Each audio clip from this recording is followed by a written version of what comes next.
অথচ আমাদের ছাত্রদের অবস্থা সাতটা বাড়ির দৌড় দেয়। বিষয়টা এমন না?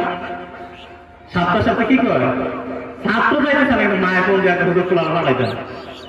অথচ আপনি যদি আপনার সন্তানকে একটা জিনিস মনে রাখবেন, সন্তানকে ভালো আলেম বানাতে চান, মাদ্রাসা বন্ধ হলে বাড়ি দেবে, এর আগে বাড়ি দেওয়ার সুযোগ নাই।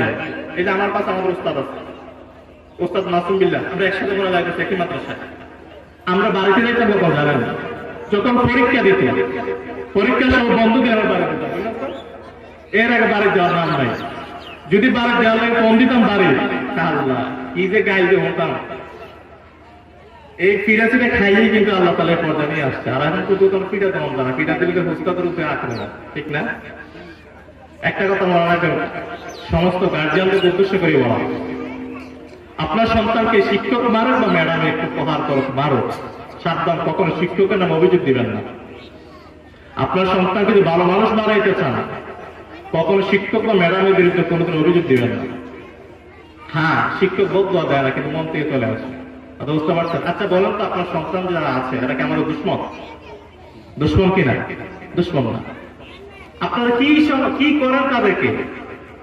একটা সন্তান যারা আবাসিক শিক্ষক আছে এরাই যারা কি পরিমাণ দুষ্টামি করতে পারে, কিন্তু কখন একটা শিক্ষক তাকে একবার, দুইবার, তিনবার ডাক দেওয়ার পরে কিন্তু প্রহার করে না। বুঝতে পারছেন? কখন কে বিরক্ত হয় জানেন?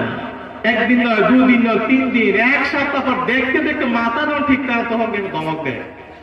একসাথে 1 মাস পর ধমক দেওয়ার পরে সাথে রিপোর্ট আছে, হ্যাঁ আমার বলার ধমক দিচ্ছে কেন, আমি কি এমনি করাই নিয়ে না। কথা বুঝতে পারছেন?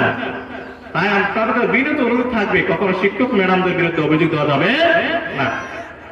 আমরা যখন পড়ালেখা করছিলাম তখন আমার বাবা গিয়া বলছিল, আমার মনে আছে এখনো, যে সব মাংস আপনার আড্ডিটা সোজা না।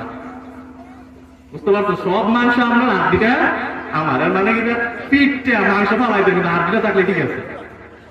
আর এখন কিছু হুজুর আদর করে মরাই যায়, দুষ্টামি করে এটা আদর করে, এই আদর করতে করতে কামড়ে দেখে। কথা বুঝতে পারছো? আমাদের বোঝাতে হবে। আমি